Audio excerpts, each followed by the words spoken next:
You might suspect that Amazing Tater may be a sequel to the RPG-ish title Spud's Adventure. It has a lot of the same characters in, sure, but other than the fact that this is also astronomically expensive, it's quite different. This is actually a direct sequel to Kwirk.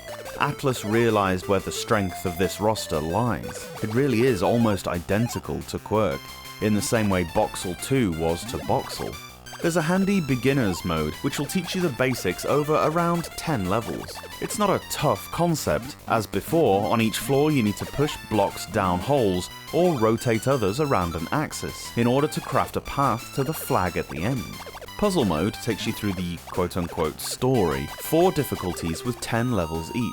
The difficulty seems to be measured well, and you get a password after each stage. You get as many retries as you need, but the game is timing you, and gives you points based on the length of time it takes you.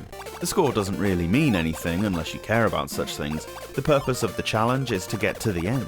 I really wish there was a greater variation of music. The handful of songs are good, but they're largely the same as in Kwirk. And in puzzle mode, each floor has the same track. At least one composition per difficulty wouldn't have been too hard, surely. There is a different mode to the original, Action mode. Here you're told of the annual Vegetable Sports Day picnic, where all the veggies compete to find out who's the most athletic.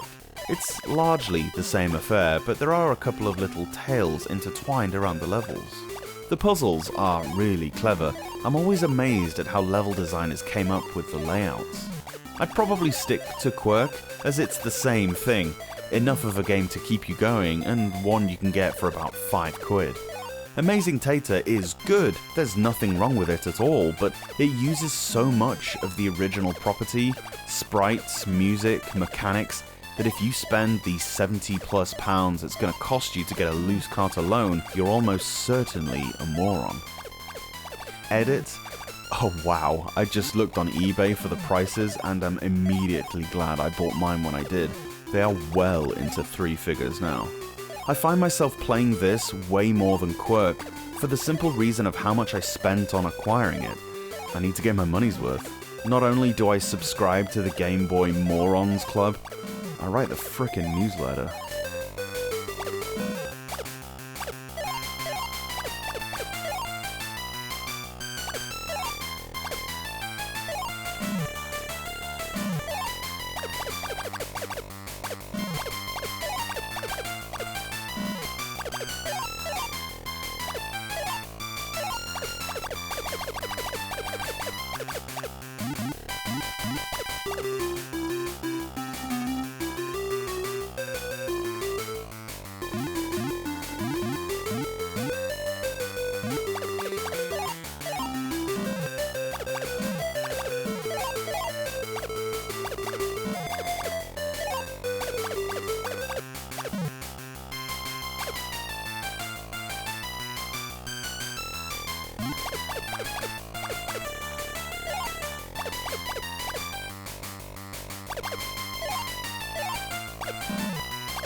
Thanks so much for watching this video. Let me know your thoughts on the game down below, and if you can spare a second, give the review a quick thumbs up, it really helps out. Subscribe to the Portable Power Podcast for a new Game Boy review every day from Monday to Friday. Or alternately, new episodes of the podcast drop every Saturday and Sunday on whichever platform you get your pods. See you later on.